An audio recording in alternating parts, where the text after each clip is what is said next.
my beloved Boss Mike Cervera.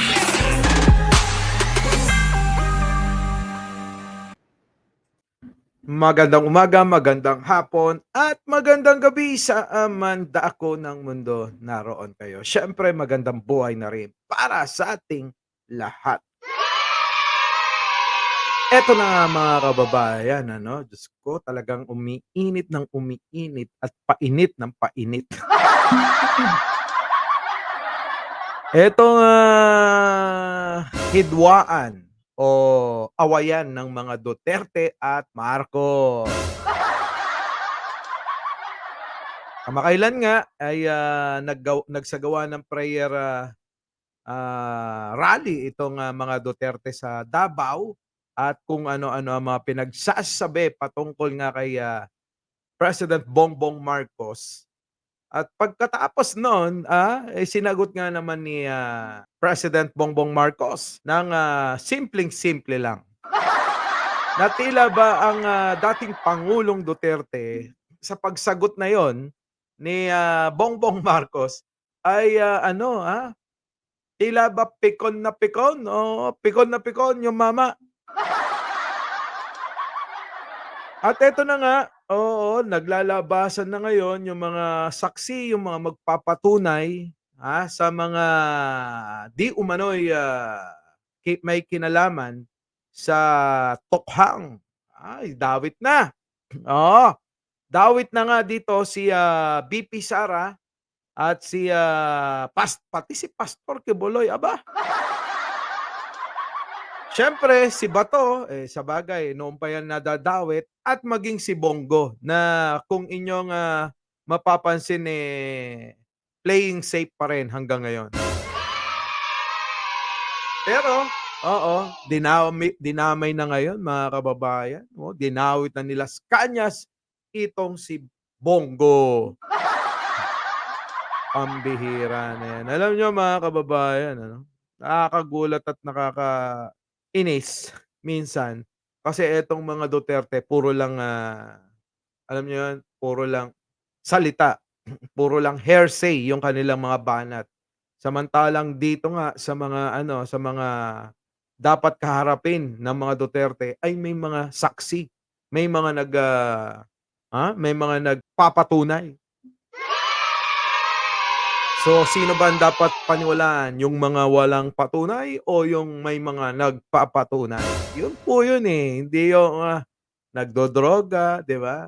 Wala naman maipakitang ebidensya. Sa bagay, sabi nga nila, mahilig talaga sa red tagging itong pamilyang Duterte. Sabi nga nung mga kaibigan natin, eto naman ngayon, drug tagging. Sabagay noon pa man yang ginagawa na ni Digong. Eto na nga, sabay-sabay natin panoorin at hindi ko pa 'to napapanood. Pareho nang nahaharap ngayon sa kontrobersya ang dalawang pinakamatataas na lider ng bansa matapos ang akusasyon kaugnay sa iligal na droga laban kay Pangulong Bongbong Marcos. Si Vice President Sara Duterte naman inakusahang nagpasimula ng Oplan Tokhang nung siya'y mayor pa ng Davao City. Inilahad dyan. Yun! Si Sara pala ang nagpasimula niyang tokhang-tokhang na 'yan. Pero pagka nakita niyo yung yung itsura ni Sara akala mo inosenteng ewan, 'di ba? Yan ang nagpakilalang dating miyembro ng Davao Death Squad sa pre-trial investigation ng International Criminal Court. Dawit din sa mga alegasyon ang leader ng Kingdom of Jesus Christ na si Pastor Apollo Kibuloy at ilang nakaupong senador. At yan Nako! Pero niyo pati si kita niyo si Pastor Kibuloy, dawit na rin. Anong kinalaman ni Pastor diyan? Talaga bang marahas? Talaga bang mapanakit itong nagpapakilalang Son of God? Mga kababayan, ibang klase na parang, talaga? Masya-shock ka na lang talaga sa mga balita ngayon, ibang level ito, Biruin mo pati si Pastor Quebuloy na hindi lang pala, ah, yung, mga inaakusa sa kanyang panggagahasa na, di umano'y, kanyang, mga ginagawa sa kanyang mga membro. At, eto na naman, pati yung, tokhang ay talaga naman, 'di ba? Itong si Pastor Quebuloy kung mapapansin ninyo sabi nga ng mga saksi, ay, pinapalo sila, tino-torture sila, at kung ano-anong mga pinaggagawa, pagka hindi nasunod yung kanyang gusto. Yan po ang tinutukan ni Salima Refran. Panawagan ko po sa Pangulong Ferdinand Bongbong Marcos Jr.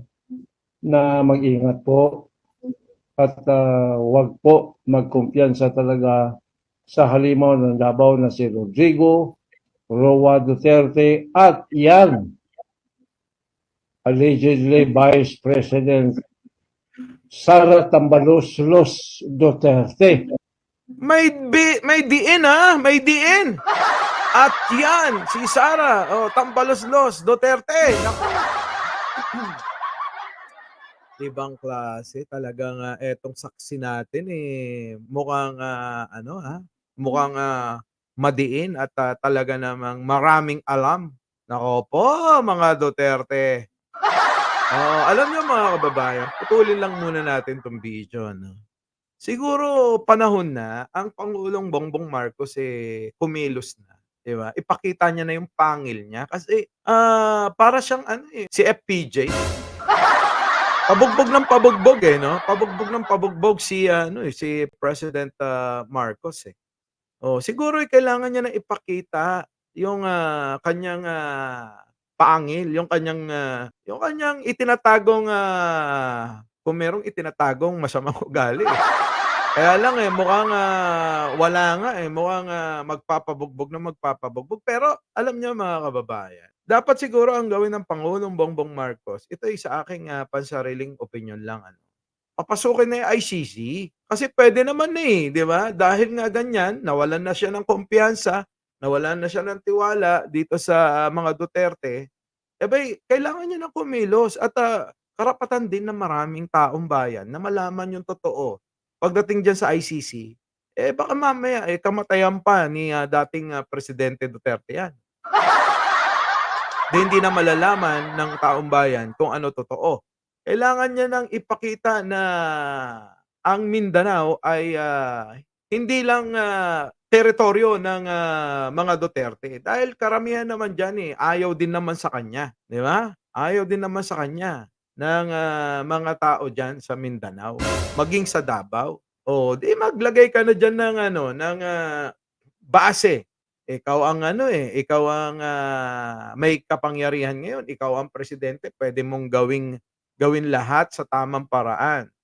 Maglagay ka ng base diyan, para ipakita sa taong bayan na ang, Mindanao ay hindi nila pag-aari, kundi pag-aari ito ng, iisang bansang Pilipinas.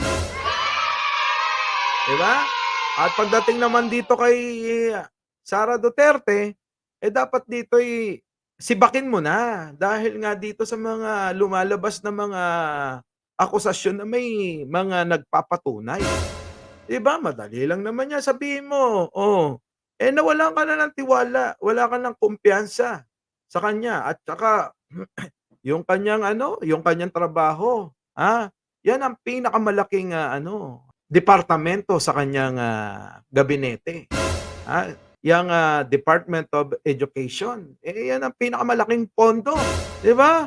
Kung etong si Sara ay may delikadesa, dapat ito'y, kusa na nga talagang umalis, eh. Pero mga kababayan, hindi pa rin kapit-tuko pa rin itong si Sara Duterte. Pero gano'n talaga, kasi kailangan pa nila ng alam niyo 'yun, matakaw sila sa pera. Kailangan pa nila 'yang puwesto, para gatasan. Mr. President, sibakin mo na 'yan, 'di ba? Para naman lang sa gano'n, yung mga taong bayan at yung ibang mga nanais pa, na mamaya'y maging dahilan, puwede naman palang ganyan. Kaya okey-okey lang. sibakin mo na. At saka ano 'no, yung, trabaho naman ni Sara, Diyos ko naman, hindi naman din maayos. Puwede naman nating, ipagkatiwala na 'yan sa iba. Yung ating educational system, ay naku Diyos ko, kulelat pa rin tayo sa PESA. Oh, 'di ba? Hindi pa rin masagot yung, mga issue na kanyang kinakaharap patungkol diyan sa paggastos niya sa kanyang confidential fund at marami pang iba. Panahon na. Kung ako 'yan, sisibakin ko 'yan, kung ako lang. At paimbestigahan na at papasukin na ang ICC nang sa gano'n, magkaalaman na nga. Mga traidor po itong mga ito at Babalaya ng dating pulis na nagpakilala ring miyembro ng orihinal na Davao Death Squad na si Arturo Las Cañas sa gitna ng mga birada ni dating Pangulong Rodrigo Duterte. Ayun, pinag-iingat na kayo Mr. President, dahil nga mas kilala niya itong, mga taong ito dahil dati niyang kasama. 'Di ba? Kay Pangulong Bongbong Marcos. Humarap si Las Cañas sa media mula sa di binanggit na lugar sa labas sa bansa kung saan natapos na ang pre-trial investigation sa kanya ng International Criminal Court Office of the Prosecutor. Yun! Nako. Yun ang, matindi mga kababayan, tapos na pala yung, kanyang, pagbibigay ng kanyang statement patungkol nga sa mga nangyari. Mukhang may pupuntahan na nga. Delikado na. Oo. 'Di ba? At isa pa mga kababayan, pagdating diyan sa sa Mindanao, dahil nga last card na nila yung, hihiwalay daw ng, Mindanao, oo, diyan sa nangyaring, prayer, rally nila. Nilahad nila 'yan na hangga't maaari, hindi hangga't maaari kundi yun yung gusto nilang mangyari, na humiwalay na sa Mindanao. Naku, Diyos ko. Paano ngayon 'yan yung mga kaalyado nilang nasa Visayas, nasa Luzon, yung mga kaibigan naming mga vloggers, lilipat na rin ba ng Mindanao? Sila Banat Bay, nasa Luzon, at marami pang iba na mga vloggers, lilipat ba na 'yan ng Mindanao kung sakasakaling, itong, plano ng mga Duterte, mangyari? Anak ng puti, parang ang hirap-hirap na. Mukhang, mapapasubo yung mga kaibigan natin. Oo, ng mga vloggers kung sakasakali. Biruin niyo, kung, maging, Mindanao, province of China yon, abay taga-China na kayo. 'Di ba? Oh. Tapos nandito kayo sa Pilipinas, binabanatan niyo pa rin yung presidente dito. Ang pangit naman ng gano'n. Siyempre, mas maigi lumipat na kayo do'n, tutal naman, marami namang, kabundukan do'n na hindi pa naokupa o hindi pa natitirahan, do'n na kayo manirahan. 186 pages daw ang kanyang affidavit at may binigay pang notebook na naglalaman ng lahat ng nalalaman niya sa mga pagpatay na iniutos umano ng dating Pangulong Duterte, maging mga alegasyon laban sa mga anak nitong sina Vice President Sara at Congressman Pulong Duterte. tinanggap ito ng Office of the Prosecutor as exhibit. And meron akong mga Yun, no? Biruin mo, patay na diha. Pero yun yung mga kababayan, meron palang parang blue book itong si Las Cañas, na kung saan ay nandoon nga nakalagay o naka-note siguro, no? May listahan siya ng kung sino-sino siguro yung mga pinagpapatay nito at iniutos na patayin. Anak ang patay. Oo, gusto po, delikado na. Kaya pala siguro nanggigigil. Kaya pala siguro kahit desperadong hakbang ay gagawin na ng mga Duterte, mga kababayan. mga graph na ginawa ko about the DDS in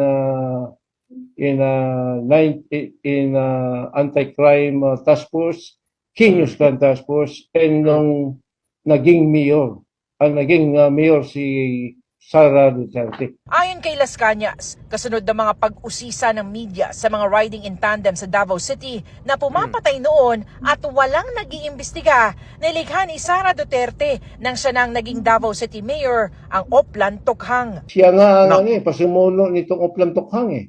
Yun! Nako maano yan, malupit, mabigat na paratang kay Madam Vice President Sara Duterte Ito po dati yung tauhan kung ano-ano na pinagsasabi. Parang si Nino. Oo. Di ba? Naku po, mabigat yan. Kailangan nyo na siguro gumawa ng hakbang para pasinungalingan. Naku, mahirap naman pasinungalingan yan. Basta dati nating mga kasama kasi, ang hirap-hirap yan, pasinungalingan. Di ba? Nung nakaupo siya as mayor, noong 2012, inappoint niya si Bato de la Rosa as Chief of Police ng Davao City. Sinabi sa akin ni Bato de la Rosa na nag-craft sila ng panibago ngayong extrajudicial killing na campaign against illegal drug, in which is Tok-Tok Hangyo, meaning Tokhang, mga target personalities, illegal drug, labi na ang mga, lalo pa ang mga gumagamit ng shabu at nagbibinta. Sabi niya, kinapan ninyo, unya, ilubong ninyo ang target para ang kaso, missing person lang. Tinanong si Las Cañas kung ilan sa tingin niyang Ilubong daw, ilubong. Naintindihan ko yun Oo, ilibing. Oo, nako, dinamay na si Bato rito, mga kababayan, kaya pala takot na takot din si Bato. Oo, parang alam niya na yung mangyayari, na hindi niya na makikita yung mga apo niya. 'Di ba? Parang ay nako, sila lang yung nung panahon na yun, parang yung buhay lang nila yung mahalaga, baliwala yung buhay ng iba. napatay sa Tokhang sa Davao noon. Sa Laod Quarry lang po, sa estimation ko lang, meron pong mga more or less 3,000. Pero ang Nako, total damage o napatay sa Davao City, yung nakita at saka yung missing, more or less 10,000. Hiwalay pa Grabe, 10,000! Anak ng pating ang dami, mga kababayan, 10,000. Grabe. Ay, hindi totoo Parang, excuse me po. Parang nababahing tuloy ako dito. Sa dami, no? Ang daming pinatay, mga kababayan, Ayon mismo yan kay Las Cañas. Kayo, mga kababayan, ano po ang inyong masasabi dyan? Dahil ako wala na akong masabi. Grabe Hindi na makatao yan. Oo, sa kabila ng magandang itsura ni Vice President Sara, sa kabila ng maamong muka, abay kaya niya palang gawin niyang mga ganyang bagay. Kung totoo itong mga sinasabi ni Las Cañas. Diba? Oo. raw yan sa pinapatay sa pinalawak na Tokhang kinalaunan. Separate pa Metro Manila. May nag-imbestigar ba dito? Wala. Nag-imbestigar ba yan? Si Vice President Tambalusulos Sara? No. Oo nga, no. Wala nga nag-iimbestiga dyan, mga kababayan. Pero yun yung mga kababayan, dito sa Pilipinas, dahil nga sila yung makapangyarihan, kaya nilang hawakan ang ang justice system natin dito sa Pilipinas. Kung inyong maalala, yung sinampang kaso ni Franz Castro ay nabaliwala kahit na hayagan na yung pagsasabi na ipapapatay nga itong si Franz Castro. Pero mga kababayan, kita nyo naman, So, eto siguro yung pinagmamalaki ng mga Duterte na dalhin nyo sa korte sa Pilipinas. Hindi nga nagkakaroon ng tamang paglilitis, hindi nagkakaroon ng tamang paghuhusga. Kung kaya't mas maigi na nga, mga kababayan, na papasukin na natin. Mr. President, pangunahan nyo na at papasukin nyo na. Sa bagay, mukhang tuloy-tuloy naman na ang pag-iimbestiga ng ICC na kuhanan na nga ng affidavit itong si Las Cañas. nagbigay na siya ng kanyang testimonya patungkol sa mga nangyayari diyan sa usapin ng EJK at saka tukhang-tukhang na yan. Oo, Mr. President. Nako, ipakita mo na yung iyong tapang, yung totoong tapang, yung minsan kailangan din nating may ano rin, may tapang din, hindi puro kailangan bait. Ang bait-bait nyo kasi, 'di ba? Oo, ipakita nyo na, ngayon na. Sinisikap ng GMA Integrated News sa makuhang panig ni Vice President Duterte sa mga sinabi ni Las Cañas. Pero nauna na siyang nagsabi na ni minsan daw ay hindi naiugnay ang kanyang pangalan sa umano'y Davao Death Squad sa mga taon na nagsilbi siyang Vice Mayor at Mayor ng Davao City. Pero nang mahalal daw siya bilang bise, bigla na lang daw nagkaroon ng testigo laban sa kanya at kasama na siya sa mga akusado sa ICC. Sabi niya, hindi niya kailangan ng death squad para sa mga bagay na kaya niyang gawin. Handa raw Tuloy. siyang harapin ang anumang akusasyon laban sa kanya. Pero haharap lamang siya sa isang Pilipinong hukom at sa Pilipinong korte lamang. Ayun ang sinasabi ko. Ayaw nilang humarap sa ICC. Takot na takot sila. 'Di ba? Takot na takot sila. 'Di ba, wala. Kayang-kaya niyong paikutin ang sistema ng batas sa Pilipinas. Hindi.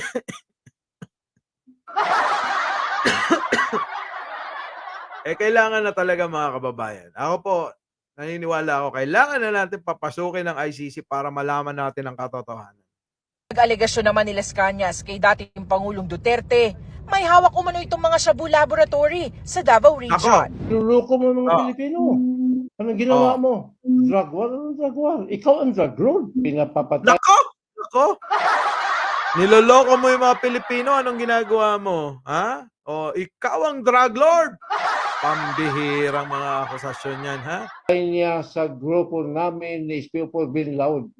Yung 11 Chinese workers in chemist ng Davao Shabu Laboratory at ng Barangay Obrero, si Mayor Duterte naman ang in charge dito sa Southern Mindanao, dito sa mga Shabu Laboratory na may Ang koleksyon raw ng baril ng dating Pangulo, Kaya pala hindi nawala ang droga sa 3 to 6 months mo dahil ikaw pala daw ang ang drug lord ano ba? Kasama mo ba yan yung mga anak mo? Oh, nako! Digong. Oo. hindi lang daw nasa 300. hanggang koleksyon ni Mayor Duterte during my time. More than 1,000. Igaling po ito kay Kibuloy. Kung magbiyahe si Kibuloy, dala yung eroplano ni Duterte sa Amerika. Nagdala yan ng mga spare parts, silencer, Narinig nyo mga yun? bala, Yung, ano pa yan, mga yung parts. eroplano daw. Sinisikap din ng GMA Narinig nyo yun? Yung eroplano daw ni Digong. Ibig sabihin, mga kababayan, hindi pala kay Kibuloy yung eroplano, kundi siguro itong si Kibuloy, dami lang. No? Dami. Ano ba? Ginagamit yung mga eroplano, yung bang usapin ng mga money laundering, yung mga pera, kung saan-saan nyo dinideposito. Yung mga nakukulimbat nyo dito sa bansang Pilipinas ay dinadala nyo sa ibang bansa, para doon ideposito. Gamit-gamit nga naman itong nagpapakilalang Son of God na syempre religious group 'yan, 'di ba? Oh, wala tayong diyan, 'di ba? May mga malaya silang gawin. Wala nang chine-check diyan, may sariling eroplano. Yung pala puro pera ang dala, naknampating. Anyway, mga kababayan, kayo na ho ang bahalang humusga din. Huwag na natin tapusin at nakakasuya. Opo.